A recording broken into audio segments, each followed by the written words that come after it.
FBI Director James Comey today defended his decision not to prosecute or recommend prosecution of Hillary Clinton over her email scandal. Comey sent a letter to employees where he said in part, quote, "At the end of the day, the case itself was not a cliffhanger, despite all the chest beating by people no longer in government. There really wasn't a prosecutable case." Comey also said more documents from the agency's investigation of Clinton will be forthcoming. Well, joining me now, Congressman Mick Mulvaney. He's a member of the House Oversight and Government Reform Committee, as well as the Financial Services Committee. Congressman, great to have you with us, and it looks to me like the chest beating is all being done by James Comey, trying to defend a decision that's both unpopular and many say utterly wrong.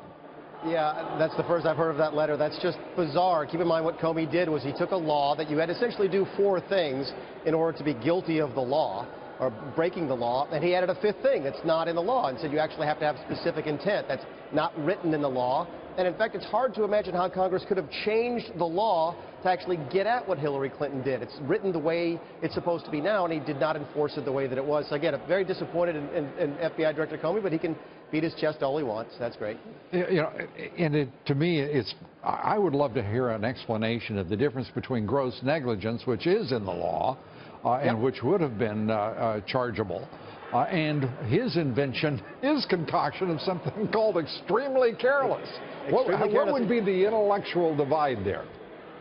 Back in the first year of law school, there wasn't any. In fact, I remember being taught that extreme carelessness was disregard. It was just, again, very strange. It does leave everyone, myself included, with a very distinct impression that certain people get treated differently under the law. If you are rich and powerful and used to be the First Lady and the Secretary of State, you get treated one way. If you're some guy or gal on the street, you get treated another way. That's not right. I remember him saying that no reasonable prosecutor would bring the case. I know a lot of reasonable prosecutors. Trey Gowdy's one of them. There's many other ones here in Congress, and they would have brought the case. So it's just a very, again, just a sad history.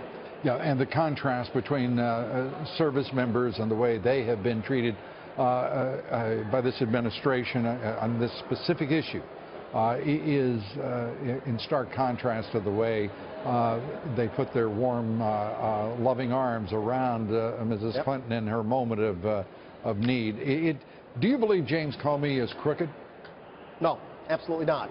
In fact, that's what's so frustrating to me as someone who spent a lot of time in that hearing with him. He seems like a very honest, upright, straightforward guy. In fact, that is his reputation. There are men and women in Congress who know him personally, who have worked with him, and they'll tell you this guy's a straight shooter. That's why the end result here is so confounding. It doesn't seem to match with the facts.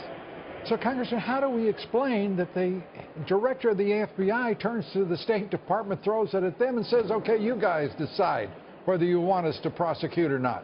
I don't see any call for that anywhere in my reading of the potential charges and the basis for them. Well, look how frustrating it is to us. Fast forward to what's going to happen here tomorrow. We're going to have a hearing here tomorrow with Platte River Systems, the folks that maintained that email server and wiped it clean after acknowledging they got a subpoena and in order to preserve evidence from Congress. They then got a phone call from Hillary Clinton's lawyers and then miraculously a couple days later wiped the server clean. And we're going to have this hearing tomorrow, but in the back of our minds we're wondering what could we possibly show other than that would get somebody charged with something in this world where Director Comey starts making the law up on his own. That's what's so frustrating to us. We will have the hearing tomorrow. It's the right thing to do. We'll continue to shine light on it. But at the same time, we're just as concerned as everybody else is that the law is not being evenly applied here.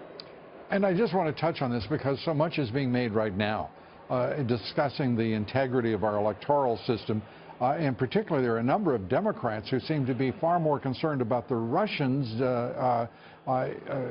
carrying out a cyber attack against our electoral system than they are in the integrity of the vote itself. That is, making certain that everyone is indeed a registered and qualified voter. What in the world is going on with the idea that the Office of Personnel Management breach, what was it, 30 million former and present federal employees' names and files breached? It could have been prevented? Well, the answer to your question is what's going on is politics. You're right. I have many Democrat colleagues who seem more concerned about the Russians possibly getting involved in the election process than they're concerned about hackers actually getting our information from the Office of Personnel Management. Go deeper than that. There's risks at all sorts of federal agencies right now. The Department of Education keeps hundreds of millions of records. That's not an exaggeration. Hundreds of millions of records that include bank records, yet they're using technology from the 1980s. Where's the outrage by my Democrat colleagues on that type of material? They seem to get so wound up in politics they can't focus on anything else. Congressman Mick Mulvaney, good to have you with us. We appreciate it. Thank you. Thanks, Lou.